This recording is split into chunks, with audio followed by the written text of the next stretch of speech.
আর এদিকে দেখুন হাবড়ায় অভিনব কায়দায় চুরি, দুই শিশুকে কোলে নিয়ে কাজ হাসিল দম্পতি। বাঞ্জারা সেজে এলাকায় ঘুরে হাত সাফাই, মুখের ভিতর আপনারা দেখুন একবার কি কি রয়েছে, কি কি চুরি করলো তারা। মুখের ভিতর সোনার গয়না লুকিয়ে চম্পটের চেষ্টা।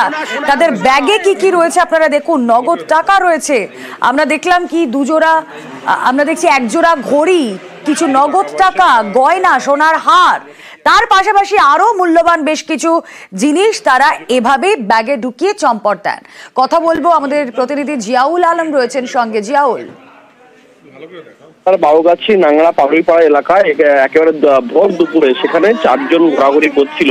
হঠাৎ একটি বাড়ি থেকে কিছু একটা চুরি করে নিয়ে তারা পালানোর চেষ্টা করে। সেই সময় এলাকার মানুষজন একেবারে চেঁচামেচিতে এই যে চারজন অর্থাৎ বাঞ্জারা সেজে তারা কিন্তু এলাকায় ঢুকেছিল, দুটো শিশু ছিল এবং তাদেরকে ধাওয়া করে ধরা হয় এবং ধরার পরেই তারা কিন্তু তারা বলছেন যে এমনি এলাকায় ঘুরছেন। তারপরে তাদের ব্যাগ চেক করে দেখা যায় সেখানে সোনার হার রয়েছে, অনেক টাকা অর্থাৎ প্রায় কয়েক হাজার টাকা, 500 টাকার বান্ডিল রয়েছে, কয়েকটার উপর আংটি রয়েছে, যারা আরো অন্যান্য জিনিস, ঘড়ি রয়েছে। এই সমস্ত জিনিস কিন্তু এলাকা থেকে চুরি হয় এবং তারপরেই সন্দেহ হয়। তখনই যেহেতু দুটি বাচ্চা ছিল, শিশু ছিল, তাদের প্রথমে সন্দেহ না করলেও যখন এলাকা একেবারে সরাসরি চুরি করে নিয়ে পালাচ্ছিল সেই সময় ধরা হয় এবং তারপরেই প্রচুর মানুষ তাদেরকে বিভিন্ন জায়গা থেকে বলেন যে আমার বাড়ি, এর বাড়ি, বিভিন্ন বাড়ি থেকে চুরি হয়েছে এবং তারপর তাদেরকে বেধড়ক মারধর করে আটকে রাখা হয়। তারপর পুলিশ গিয়ে হাবড়া থানার পুলিশ গিয়ে উদ্ধার করে। কিন্তু এই বাঞ্জারা সেজে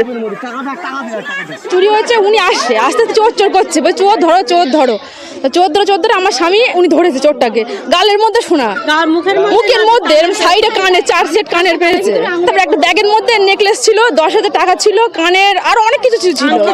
চেক করলাম, দেখলাম ব্যাগে অনেক সামানপত্র আছে, সোনা দানা টাকা পয়সা আছে, এটাই আমরা দেখলাম। তারপরে কিছু লোক আছে সব ধরলো, ওরা 2 দিনে বাচ্চা নিয়ে এসে বললো সাহায্য করো, আমরা খুব অসহায়। ব্যাগে অনেকগুলো সোনা দানা আছে, বেশ কিছু টাকা আছে, 500 টাকা নোট, অনেকগুলো টাকা। প্রশাসনে খবর দিয়েছি, প্রশাসন ব্যাগ সহ ওই যারা চুরি করছিল ওরা 4-5 জন ছিল, ছোট বাচ্চা দিয়ে ওদের পাঠিয়ে দিনের বেলায় চুরি করছে। আমরা প্রশাসনে বলেছি আইনত যা ব্যবস্থা করার তা করবেন।